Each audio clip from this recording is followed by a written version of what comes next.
우리의 개쩌는 8 엘리트. 장사를 하려면 아리스를 내셔야지. 안녕하세요, 이섭입니다.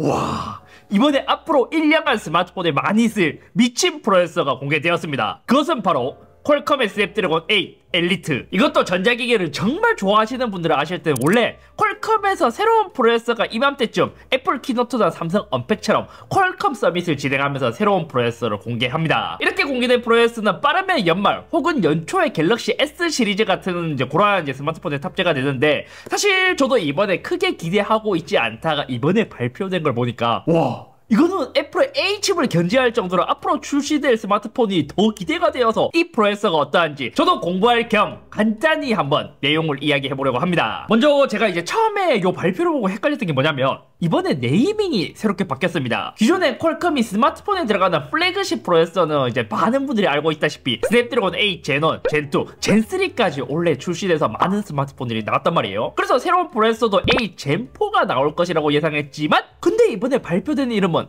퀄컴의 스냅드래곤 8 엘리트. 왜 이렇게 네이밍이 바뀌었냐, 요거를 좀 찾아보니까 이전에 나온 암 노트북에 들어갔던 그 X 엘리트 프로세서 있잖아요. 거기에 들어간 오리온 아키텍처가 이번에 새롭게 적용되고 많은 것들이 바뀌면서 이번에 이제 뭐 젠1, 젠2 이렇게 표시하는 게 아니라 엘리트로 바뀌었다고 합니다. 자, 그럼 CPU와 NPU부터 한번 보시죠. 공정은 요즘 많이들 사용한다는 TSMC의 3나노 공정으로 제작되었다고 합니다. 그리고 CPU 구성이 이번엔 특이하게 확실히 이름이 바뀐 만큼 젠1, 젠2, 젠3와 다르게 CPU 코어 구성이 굉장히 크게 바뀌었더라고요. 2세대와 3세대는 ARM에 있는 코어텍스 를 조금 변형한 크라이오를 사용해서 뭐 1개, 3개, 2개, 2개 이렇게 이제 약간 좀 여러 개의 코어 구성으로 사용을 했단 말이에요. 하지만 새로운 8 엘리트는 맞춤형인 오라이온 아키텍처를 사용하면서 크게 2개로 간소화되었습니다. 이것도 퀄컴이 누비아라는 회사를 인수해서 새롭게 만든 아키텍처이죠. 그래서 자세히 보니까 2개의 프라임 코어가 있고요, 6개의 성능 코어, 이렇게 크게 2가지 구성으로 되어 있었습니다. 또 프라임과 퍼포먼스 각각 12MB L2 캐시를 공유한다고 해요. 뭐 아무튼 우리한테 다 떠나서 이런 거는 좀 어려우니까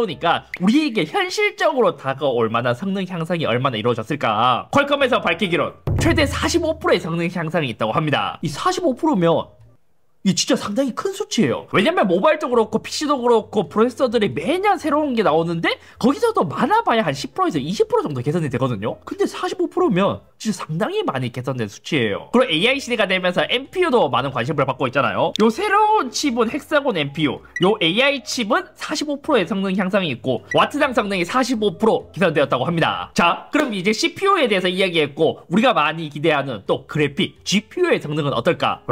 이것도 발표 내용을 보면 장난 아니게 좋아졌어요. 그래픽은 기존처럼 아드레노를 사용하지만 새로운 슬라이스 아키텍처가 적용되었다고 합니다. 성능은 퀄컴에서 말하기론 전작 대비 40% 증가했고 전력 소모도 전작 대비 40% 더 줄어들었다고 합니다. 레이트레이싱 성능도 35% 더 빨라졌고요. 요 전작 대비라면 스냅드래곤 8 젠3 요거를 말하는 거겠죠. 그래서 발표 현장에서 뭐 얼리얼 엔진 5 데모 뭐 이런 것도 막 보여주기도 하더라고요. 발표 내용만 봤을 때는 와, 이거는 오랜만에 진짜 프로세서의 성능 향상이 되게 많이 이루어졌구나 했는데, 또 제조사에서 말하면 이걸 또 믿기가 좀 어렵잖아요. 뭐 항상 최고 성능으로 최고의 좋은 조건에서 테스트를 말하니까요. 퀄컴에서 제공한 자료여서 어느 정도 감안하고 봐야 하기는 하지만 공개된 벤치마크를 보면 되게 인상적이었습니다. 먼저 이제 결과부터 말하자면 아이폰 16에 들어간 애플의 A18 프로가 그동안 스마트폰에 나왔던 이제 가장 빠른 프로세서였는데, 야, 그를 뛰어넘는 성능을 보여줬습니다. 긱벤치 6 점수부터 보면 멀티코어는 상당히 차이 날 정도로 만점을 넘겼고요. A18 프로와 비교하자면 거의 한 26% 멀티코어 성능은 더 빠른 수치예요. 대신 싱글코어는 애플보다 좀 낮기는 하지만 그래도 이 정도면 많이 빨라진 수치이죠. 그래픽도 3D마크나 GFX 벤츠도 이제 차이가 날 만큼 되게 빠른 수치를 보여줬죠. 이거 하나만 보고는 잘 모르겠는데 해서 또 이쪽으로 매우 유명한 기카원의 자료를 보니까 CPU의 전성비는 애플과 비교했을 때 동급이거나 오히려 더 좋았고 GPU는 전성비가 훨씬 더 좋은 모습을 볼 수 있었습니다. 기카원에 따르면 이제 전세대인 A 젠3와 비교했을 때 전력은 50% 적게 쓰면서 낮을 땐 A18 프로와 비교했을 때 성능은 같고 높을 땐 그것보다 더 능가한다고 이야기하기도 했어요. GPU도 40% 더 빠르면서 전력 소모는 더 적다 하고요. 그래서 이제 게임을 돌려본 벤치 자료도 있었는데, 먼저 이제 원신 이걸 보니까 원신이 이제는 고사양 게임이 아니라 약간 좀 비교적 저사양 게임 같더라고요. 아이폰 16 프로 맥스와 비교했을 때 비슷한 전력을 먹으면서 프레임도 이제는 거의 비슷하거나 더 높은 수치를 보여줬습니다. 물론 이제 아이폰이랑 그래픽이랑 해상도 차이가 있을 수도 있는데 기존까지는 이제 비슷하다면 그래도 아이폰 쪽에 최적화가 더 잘 되어 있어서 아이폰이 조금 더 이제 성능이 좋다라고 이야기했는데 이제는 안드로이드가 더 빨라지겠는데요? 게다가 붕괴랑 명족 게임을 보잖아요? 그럼 아이폰보다 요거는 월등히 더 잘 나와요, 프레임이. 요거만 봤을 때 CPU는 몰라도 GPU는 적어도 이제는 H가 비교했을 때 한 2세대 정도 차이는 나지 않을까. 대신 이제 애플의 장점이라면 게임 성능 같은 경우는 애플의 그 메탈 API 같은 걸로 이제 조금 비비면서 최적화나 이런 걸로 좀 보완하려고 하는 것 같은데 이제는 깡 성능으로만 봤을 땐 와, 퀄컴 스냅드래곤 성능이 진짜 많이 좋아졌어요. 그래서 이것도 자료를 좀 찾아봤거든요. 애플이나 퀄컴이나 최신 프로세서끼리 비교하면 TSMC 3나노 공정이라서 면적을 비교해봤는데 GPU의 크기가 스냅드래곤이 한 10% 정도 더 큰 수치를 보여줬습니다. 애플도 요 면적을 한 10% 더 늘린다면 이제 GPU의 성능이 더 잘 나올 거긴 하지만 개인적으로 생각했을 때 그거예요. 최근 기사 보면 애플이 이제 자사의 AI가 한 2년 정도 이제 늦춰졌다는 그런 기사도 있었잖아요. 그것처럼 애플은 지금 이제 GPU를 강화하기보다는 이제 NPU를 더 강화하는 데 집중하는 거지 않을까. 한 가지 더 재밌는 사실은 요즘 이제 와이파이 7이 점점 많이 탑재되고 있잖아요. 그러다 보니까 이번에 와이파이 7 블루투스 6.0 울트라 와이드 밴드 통합 칩이 들어간다고 합니다. 이것도 보면 기존 이제 14나노 공정에서 6나노 공정으로 바뀌었기 때문에 전력 소모가 40% 감소했다고 하거든요. 실제로 우리가 와이파이 환경에서 되게 많이 쓰기 때문에 이것도 잘하면 실제 배터리 타임에도 많은 영향을 끼칠 수 있지 않을까 싶습니다. 게다가 기존에 8K 30프레임까지 영상 촬영이 가능했다면 이제 60프레임으로 더 크게 증가하기도 했고요. 자, 그럼 새로운 프로세서를 탑재한 스마트폰은 어떤 게 출시가 될까? 이것도 퀄컴에서 발표하자마자 여러 브랜드에서 새로운 스마트폰 출시 소식을 미리 알렸습니다. 그러니까 뭐 약간 좀 티저 같은 걸로. 샤오미 같은 경우 10월 23일, 원플러스는 10월 31일, 리얼미는 11월 4일, 로그도 11월 달에 출시한다고 생각보다 되게 빠르게 출시하더라고요. 사실 작년도 마찬가지지만 중국 쪽 브랜드들은 되게 빠르게 출시를 했죠. 그럼 삼성은 이제 공식적으로 밝힌 게 없기 때문에 출시를 안 하냐 할 수도 있는데 삼성도 뭐 공식적으로 이렇게 뭐 티저나 이런 건 없긴 하지만 삼성도 당연히 이제 퀄컴 스냅드래곤 신형 프로세서를 쓸 거예요. 그래서 내년 1월에 공개될 삼성 갤럭시 S25에 탑재될 예정이라는 것이죠. 요거는 당연히 들어갈 게 뭐냐면 이번 이제 노태본 사장님이 특별히 퀄컴 스냅드래곤 서밋 2024에 참석해서 직접 연설을 진행했을 정도로 삼성은 어차피 퀄컴 프로세서를 쓸 거거든요. 그래서 뭐 기대되는 거라면 내년에 출시될 갤럭시에도 4 갤럭시가 탑재된 조금 더 클럭이 증가한 버전이 탑재되지 않을까 싶습니다. 8 엘리트의 엄청난 소식을 들려드리자마자 또 하나의 엄청난 소식이 들려왔습니다. 결과부터 말하자면 퀄컴이 앞으로 스냅드래곤을 쓸 수 없게 될 수도 있다는 소식. 그 소식이 뭐냐면 ARM이 퀄컴한테 아키텍처 라이센스를 60일 후 종료할 것이라고 통보했습니다. 쉽게 말하자면 퀄컴이 앞으로 스냅드래곤 최신 프로세서를 만들 수 없다는 뜻이기도 해요. 여기서 ARM이 뭐냐, 요 ARM에 대해서 간단히 정말 쉽게 그냥 요약을 하자면 이 회사는 아키텍처를 개발만 하고 이 아키텍처 갖고 라이센스 장사를 하는 회사예요. 쉽게 말하면 그거죠. ARM이 이렇게 이제 그림을 그려요. 그러면 이 그림을 그대로 그리면 이 정도의 성능이 나와 라고 한다면 다른 제조사에서 오케이 우리 그 그림 도면 그대로 쓸래, 대신 라이센스비를 줄게, 이렇게 해서 퀄컴뿐만 아니라 애플, 삼성, 미디어텍 등등 모두 다 ARM과 라이센스를 모두 체결하고 사용하고 있는 것이죠. 근데 왜 갑자기 퀄컴이랑 ARM이랑 싸우고 있냐, 이것도 히스토리를 다시 살펴보니까 재밌었습니다. 제가 앞서 말했다시피 퀄컴이 누비아라는 회사를 인수해서 자체 ARM 설계를 더 강화해 왔습니다. 이때 누비아도 서버용 ARM 칩을 제조하는데 아키텍처 라이센스를 갖고 있기도 했었고요. 여기서 양사의 입장이 조금씩 달라졌거든요. 왜냐면 퀄컴의 입장에서 누비아를 인수했는데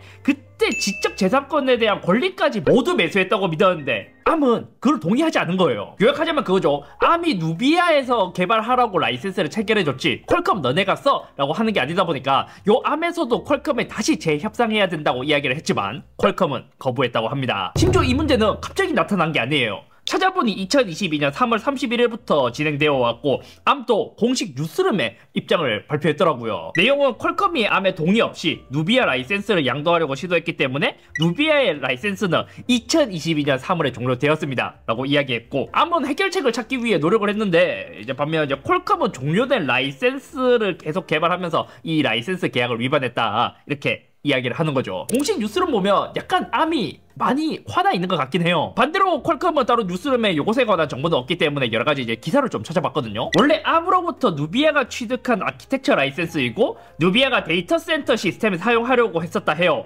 근데 퀄컴이 누비아를 인수하면서 그 퀄컴 자체 칩의 암 호환, 그러니까 CPU 코어 설계에 쓴 거죠. 쉽게 말해 지금 쓰고 있는 오라이온 코어예요. 결과적으로는 암이 누비아에 부여한 라이센스가 서버용 칩으로 열어준 건데 왜 너네 칩에 그거를 써? 이렇게 나오는 거예요. 그래서 결국 지금 싸움이 극적으로 치닫고 있습니다. 심지어 소송도 끝나지 않았는데 암은 퀄컴의 라이센스 계약 해지를 통보했어요. 결과는 12월에 진행된 재판을 봐야 하긴 한데 퀄컴도 약간 뭉개는 게 있는 것 같기도 해요. 왜냐면 누비아도 처음부터 서버용 개발할 칩 라이센스를 받았는데 그거를 이용해서 퀄컴에서 지금 쓰고 있고, 사실 이제 누비아라는 회사도 스타트업으로 시작했을 때 체결한 라이센스가 지금의 퀄컴의 위치에서 라이센스 계약한 거랑 좀 많이 다를 거란 말이에요. 누비아를 인수했다는 이유로 쓰는 것도 좀 찝찝하긴 합니다. 아무튼 결론적으로 이 새로운 8 엘리트, 아마 이 소송이 진행되면 우리가 항상 그렇듯 막 재판이나 결과가 나올 때까지 한 1, 2년 정도는 걸리기 때문에 아마 이제 8 엘리트는 이제 문제없이 판매될 거고, 내년 1월에 출시될 갤럭시 S25에도 탑재될 건데, 일단 이제 삼성도 이 퀄컴의 최신 프로세서 발표 때문에 이 라인업 그 출시 시기가 좀 꼬이는 게 아닐까 싶기도 한 게 뭐냐면, 최근에 갤럭시 탭도 출시했는데 출시하자마자 구형 프로세서가 되어버렸고, 폴드 SE도 출시하자마자 구형 프로세서가 되어버렸거든요. 지금 또 봐요. 새로운 8 엘리트가 공개되고 나서 지금 많은 중국 브랜드들은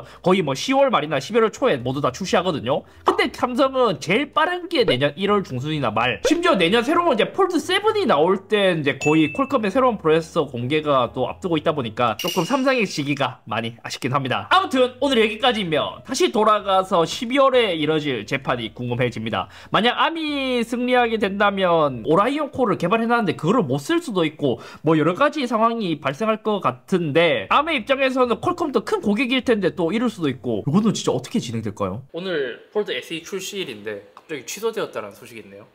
진짜요? 뭐 들리는 소문으로는 이제 위에서 안아보고 이거는 출시하면 안 된다 약간 그런 말도 있고.